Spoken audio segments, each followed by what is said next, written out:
ಸ್ಯಾಮ್ಬ್ರೋ ಬರೀ ಹುಡುಗಿರ್ಗೋಸ್ಕರನೇ ಕವಿತೆ ಬರೀತಾರೆ ಅಂತ ತುಂಬಾ ಜನ ಹುಡುಗರು ಕಾಮೆಂಟ್ ಮಾಡ್ತಾ ಇದ್ರಿ.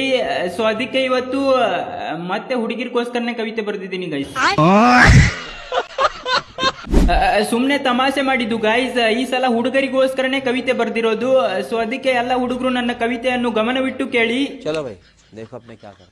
ಹುಡುಗರೇ, ನಾನ್ ಹೇಳೋ ಈ ಟಿಪ್ಸ್ ಇಂದ ಹುಡುಗಿರ್ನ ಬೆಳೆಸ್ಕೊಳಕ್ಕೆ ಪಡಬೇಕಾಗಿಲ್ಲ ನೀವು ಕಷ್ಟ. ನಾನ್ ಹೇಳೋ ಈ ಟಿಪ್ಸ್ ಇಂದ ಹುಡುಗಿರ್ನ ಬೆಳೆಸ್ಕೊಳಕ್ಕೆ ಪಡಬೇಕಾಗಿಲ್ಲ ನೀವು ಕಷ್ಟ. ಬಂದ್ಬಿಡಿ, ನಾನ್ ಆ ಟಿಪ್ಸ್ ಎಲ್ಲ ಹೇಳಲ್ಲಪ್ಪ. ನನ್ ಕವಿತೆ ನನ್ನ ಇಷ್ಟ.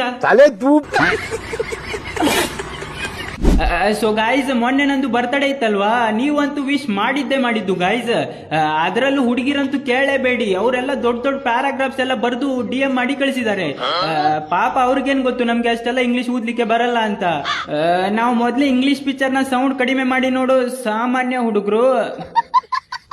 ಸೊ ಗಾಯ್ಸ್, ಮೊನ್ನೆ ನಂದು ಬರ್ತಡೇ ಇದ್ದಾಗ ನೀವಂತೂ ವಿಶ್ ಮಾಡಿದ್ರಿ. ಹಾಗೆ ದೊಡ್ಡ ದೊಡ್ಡ ವ್ಯಕ್ತಿಗಳು ಕೂಡ ನಂಗೆ ವಿಶ್ ಮಾಡಿದ್ರು ಗಾಯ್ಸ್.